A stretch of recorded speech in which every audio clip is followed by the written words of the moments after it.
चलिए एक बार फिर से गुड मॉर्निंग बोलिए, गुड इवनिंग बोलिए, गुड आफ्टरनून बोलिए। जैसा समय रहेगा वैसा बोलिए। तो आज हम लोग का टॉपिक था एंटीबायोटिक रेजिस्टेंस। देखिए, हम लोग कहीं भी कुछ भी होता है, आम पब्लिक का बात करते हैं तो जहाँ भी अगर डॉक्टर से नहीं दिखाते हैं, कहीं से दवा लेके खाते हैं या मांग के खाते हैं। बहुत सारे लोग को थोड़ा इलाज कराते कराते दवा खाते खाते जानकारी हो जाता है, तो हर बात में एंटीबायोटिक मांग के खाते हैं। वैसे लोगों के लिए वीडियो है। या फिर गांव के प्रैक्टिशनर के द्वारा भी बात बात पे एंटीबायोटिक दिया जाता है। कुछ लोग क्या करते हैं, एंटीबायोटिक खाते हैं, दो चार गोली खाएंगे, बीमारी ठीक हो जाएगा, फिर उसको छोड़ देंगे, फिर जरूरत पड़ेगा तो खा लेंगे। घर में 3 तरह का एंटीबायोटिक रखा हुआ है, आज इस ग्रुप का खा लेंगे, उस कल उस ग्रुप का खा लेंगे, परसों उस ग्रुप का खा लेंगे। तो इसी से रिलेटेड था कि जो दवा आप अपनी जान बचाने के लिए खाना चाहिए, जिस दवा से आपकी जान की रक्षा होनी चाहिए, वह दवा ही आपके जान का दुश्मन बन जाएगा एक दिन। इसी को लेकर आज का टॉपिक था एंटीबायोटिक रेजिस्टेंस। और एक ऐसा स्थिति आ जाएगा भारतवर्ष में कि भारत सुपर बग में चला जाएगा और उस समय किसी भी मनुष्य पर कोई भी एंटीबायोटिक काम नहीं करेगी।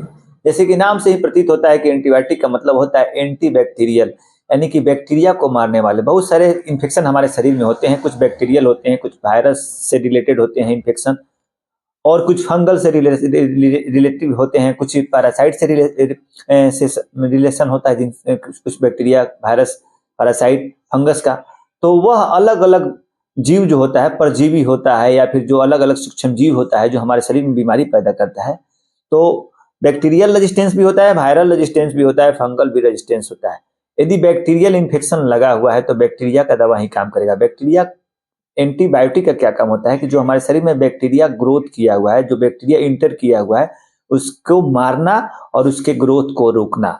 लेकिन यदि कभी कभी किसी कारणवश यदि वह जीव जो हमारे शरीर में जो बैक्टीरिया इंटर किया हुआ है उसका वह मरे नहीं, उसका ग्रोथ और मल्टीप्लेशन करके म्यूटेट होकर अपना एक अलग फॉर्म डेवलप कर ले, तो उसको एंटीबायोटिक रेजिस्टेंस करते हैं।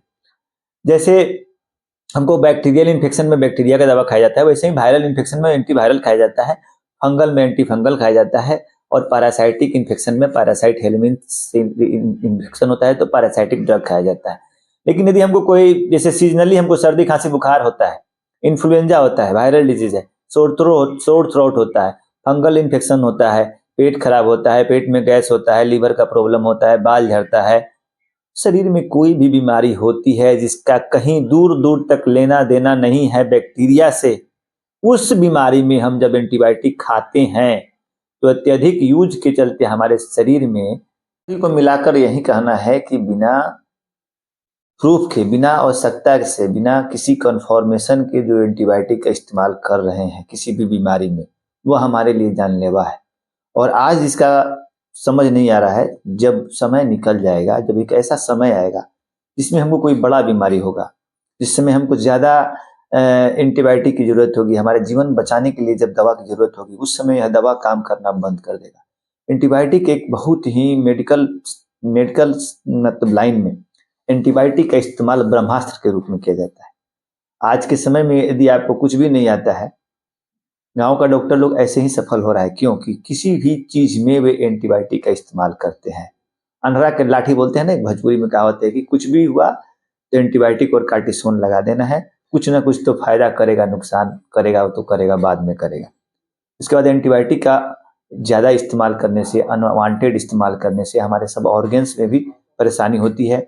और वह जैसे लोग, कुछ लोग क्या करता है कि जैसे एंटीबायोटिक में भी बहुत सारे ग्रुप होते हैं, पेनिसिलिन ग्रुप होता है, सेफलोस्पोरिन ग्रुप होता है, क्विनोलोन्स ग्रुप होता है, इम्यूनोग्लिसराइड ग्रुप होता है। तो कभी कभी क्या होता है कि जैसे घर में 2 गोली रखा हुआ है, 2 गोली आज एंटीबायोटिक यह खा के देखे, आज ठीक नहीं हुआ तो दूसरे दिन दूसरा एंटीबायोटिक मांग के खा के देखे, तीसरा दिन से दूसरा एंटीबायोटिक मांग के खा के देखे।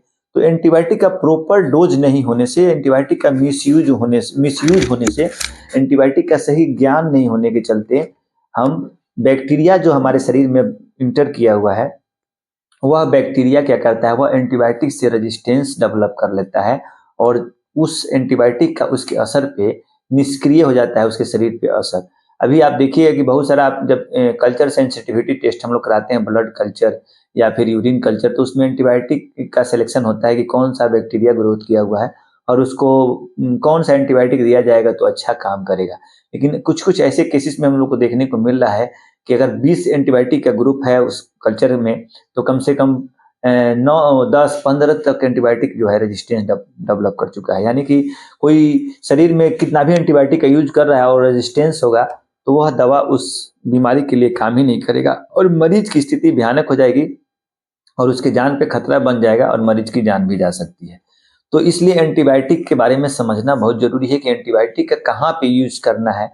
वैसे ही वायरस में भी यूज होता है, जैसे बैक्टीरिया और वायरस भी म्यूटेट करता है अपने जिंदा रहने के लिए। हम लोग कोविड में सुन रहे थे कि कोरोना का म्यूटेशन हुआ, म्यूटेशन हो के अपना आकार बदल रहा है, अपना रंग बदल रहा है, अपना एफिकेसी बदल रहा है। वैसे भी कोई भी बैक्टीरिया या वायरस होता है वह भी अपने सर्वाइव के लिए जिस चीज से उसको मरने का डर रहता है, जिस चीज से उसको तबाह होने का डर रहता है, उससे खोज कर रास्ता निकालने का प्रयास करता है, म्यूटेट करता है अपने आप को, और म्यूटेट के बाद ही एंटीबायोटिक रेजिस्टेंस डेवलप करता है यदि दवा का सही इस्तेमाल नहीं किया जाए तो यह सब चीज है। यानी कि जिस दवा को हम जान बचाने के लिए इस्तेमाल करते हैं वह दवा हमारे जान का दुश्मन बन सकता है। तो अभी सब लोग को यह ध्यान देना पड़ेगा कि हमको एंटीबायोटिक के अनवांटेड यूज से बचना पड़ेगा। नहीं तो एक इमरजेंसी कंडीशन में जब हम ज्यादा बीमार होंगे, जब हमको किसी बीमारी के लिए अत्यधिक बीमार होंगे और जब उस समय एक प्रॉपर एंटीबायोटिक की जरूरत होगी, उस समय हमको एंटीबायोटिक इस्तेमाल नहीं कर पाएंगे क्योंकि वह एंटीबायोटिक हमारे शरीर में रेजिस्टेंस डेवलप कर लेगा। तो यह सब चीज देखने को मिला है। कारण क्या है कि over uses of antibiotic, misuse antibiotic, viral infection हो गया, फंगल इन्फेक्शन हो गया, सर्दी खांसी हो गया, बाल झड़ने लगा, इस चीज में हम एंटीबायोटिक इस्तेमाल करेंगे, अनवांटेड इस्तेमाल करेंगे तो एंटीबायोटिक रेजिस्टेंस हो जाएगा। ज्यादा लंबे समय तक एंटीबायोटिक इस्तेमाल करने से शरीर में एंटीबायोटिक रेजिस्टेंस हो सकता है। एंटीबायोटिक का मिसयूज करने से एंटीबायोटिक रेजिस्टेंस हो सकता है। तो इस सब चीज को समझना पड़ेगा।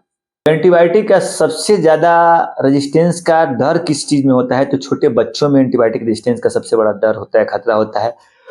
65 साल से जिनकी ज्यादा उम्र हो चुकी है उनमें एंटीबायोटिक रेजिस्टेंस डेवलप कर जाए तो उनको खतरा हो सकता है। जिनका इम्यूनिटी कमजोर है, जिनको HIV वगैरह है, ऑटो इम्यून डिजीज है, उनको एंटीबायोटिक रेजिस्टेंस होने पे खतरा हो सकता है। या लॉन्ग टर्म से एंटीबायोटिक इस्तेमाल करने से उनके शरीर में एंटीबायोटिक निष्क्रिय हो जाएगा और जब बीमारी बढ़ते चला जाएगा। आप देखते होंगे कि भाई सबसे ज्यादा एंटीबायोटिक रेजिस्टेंस का केसेस मिलता है इकोलाई में और MDR में, multiple drug resistance tuberculosis. Pulmonary tuberculosis में कभी कभी किसी किसी को आइसोनियाजाइड, रिफेम्पिसिन, पैरिजिनामाइड, माइक्रोबिटोल काम करना बंद कर देता है और पेशेंट को टीबी का दवा चलाने के बाद, टीबी जो है माइक्रोबैक्टीरियम ट्यूबरकुलोसिस से होता है, बैक्टीरियल इन्फेक्शन है, लेकिन जब टीबी का दवा मरीज छोड़ छोड़ के चलाता है या प्रॉपर डोज में नहीं चलाता है तो उस मरीज के भीतर या कुछ कारणों से पहले से हायर एंटीबायोटिक के यूज करने से, अनवांटेड एंटीबायोटिक के यूज करने से, बार बार एंटीबायोटिक के यूज करने से उसके शरीर में एंटीबायोटिक रेजिस्टेंस डेवलप कर जाता है, जिसके पास, इसीलिए इसका नाम पड़ा हुआ है MDR, multiple drug resistance tuberculosis. जिसमें जितनी भी चारों पांचों दवा है उसमें टीबी का दवा काम नहीं करता है मरीज में और मरीज की हालत बहुत खराब हो जाती है और मरीज की मृत्यु भी हो सकती है। इससे केसेस में बचने के लिए एंटीबायोटिक को प्रॉपर डोज में लेना जरूरी है। डॉक्टर्स के परामर्श पे जांच से कंफर्म होकर एक प्रॉपर डोज होता है, कितने दिन कौन एंटीबायोटिक चलेगा। जैसे जनरल एंटीबायोटिक 7 से 10 दिनों तक चलता है, 5 दिनों तक चलता है। ट्यूबरकुलोसिस का दवा 6 महीना से 1 साल तक चलता है। तो डॉक्टर डिसाइड करता है, बिना डॉक्टरी परामर्श के आपको एंटीबायोटिक्स का ना यूज करना है, ना उसके यूज को एकाएक रोकना है।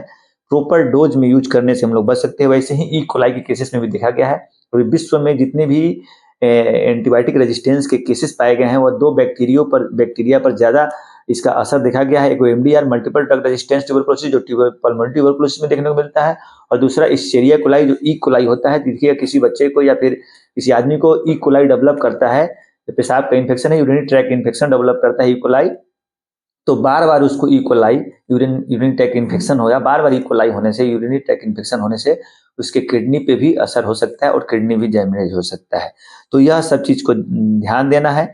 तो किस किस का एंटीबायोटिक रेजिस्टेंस, कौन कौन सा बैक्टीरिया करने ज्यादा देखने को मिलता है, तो वह है coli, pulmonary pneumonia, klebsiella pneumonia, streptococcus pneumoniae, और सुपर बग एक स्थिति होता है मेडिकल में वर्ड है सुपर बग। एक ऐसा स्थिति आएगा जिस समय मनुष्य के ऊपर कोई भी एंटीबायोटिक काम नहीं करेगा। पहले के समय में हमारे यहाँ केवल पेनिसिलिन एंटीबायोटिक हुआ करता था, तो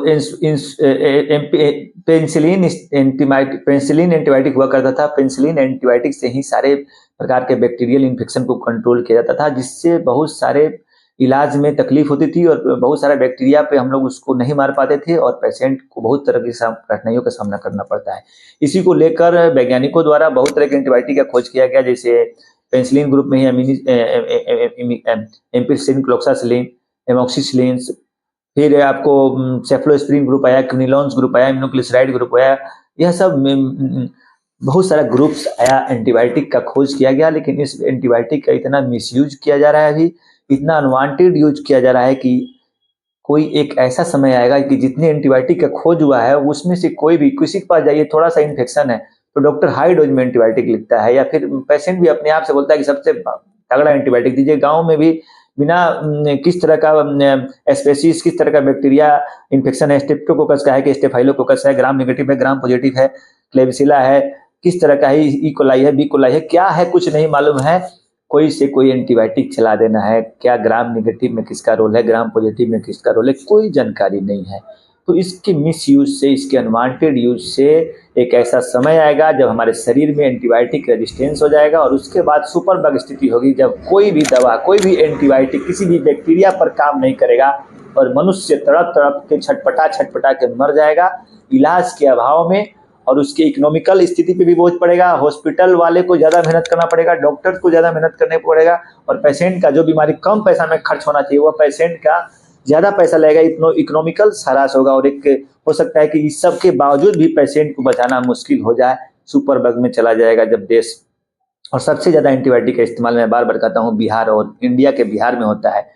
हर गली चौराहों में भूजा पकौड़ी अंडा के दुकान के ऐसा कुछ भी हुआ, एंटीबायोटिक एंटीबायोटिक एंटीबायोटिक क्या एंटीबायोटिक दे दे के शरीर को मार लिए हैं। तो सम बैक्टीरियल इन्फेक्शंस, ड्रग रेजिस्टेंस मतलब किसमें सुपर बग की स्थिति देखा गया है, तो ड्रग रेजिस्टेंस गोनोरिया में, वेंकोमाइसिन रेजिस्टेंस में और मल्टीपल ड्रग रेजिस्टेंस ट्यूबरक्लोसिस में, एमडीआर में एंटीबायोटिक रेजिस्टेंस ज़्यादा देखा गया है, ई कोलाई वगैरह में। तो आपसे बचने के लिए क्या करना है, इसको एंटीबायोटिक रेजिस्टेंस हमारे शरीर में हो ही नहीं, तो इसके लिए हमको प्रॉपर हाइजीन को कंट्रोल करना है, हैंड वॉश करना है, अपनी इम्यूनिटी को बूस्ट करना है और प्रयास करना है कि हमको एंटीबायोटिक का इस्तेमाल नहीं करें। बहुत रेयर स्थिति में, बहुत भयानक स्थिति में, बहुत इमरजेंसी स्थिति में यदि डॉक्टर को बनता है, डॉक्टर को डायग्नोस करने के बाद भी अगर जरूरत होती है तो एंटीबायोटिक का इस्तेमाल करना चाहिए। और सभी तरह के चिकित्सकों से भी अनुरोध है कि एंटीबायोटिक का इस्तेमाल रेयर कंडीशन में करें और लोग समझे कि एंटीबायोटिक का प्रॉपर डोज में इस्तेमाल करें, अगर जरूरत पड़ता है तो छोड़ के एंटीबायोटिक का इस्तेमाल नहीं करें, बिना डॉक्टरी परामर्श के एंटीबायोटिक का इस्तेमाल नहीं करें, गली मोहल्ला में इधर उधर चलते फिरते एंटीबायोटिक का इस्तेमाल नहीं करना है। अपना देश सुपर बग में नहीं जाए, आप एंटीबायोटिक रेजिस्टेंस में नहीं जाए, इससे बचने के प्रयास को जारी रखना पड़ेगा और आपको सतर्क रहना पड़ेगा, अपने स्वास्थ्य की सुरक्षा करनी पड़ेगी, समझना पड़ेगा। छोटा सा फायदा के चक्कर में एक बड़ा खतरा को न्योता देने जा रहे हैं। तो एंटीबायोटिक रेजिस्टेंस पे आज वीडियो था और इसको समझिए, अच्छी तरह से समझ बूझ कर इस पर निर्णय लीजिए और एक प्रण लीजिए कि बिना कारण से, बिना यूज के, बिना अनवांटेड इस्तेमाल हम लोग एंटीबायोटिक का नहीं करेंगे और उचित परामर्श में और एक वरिष्ठ या फिर जानकार चिकित्सक के अनुसार ही हम एंटीबायोटिक का, उनके सलाह के अनुसार ही एंटीबायोटिक का इस्तेमाल करेंगे, तब जाके हम अपने समाज और अपने देश को बचा सकते हैं।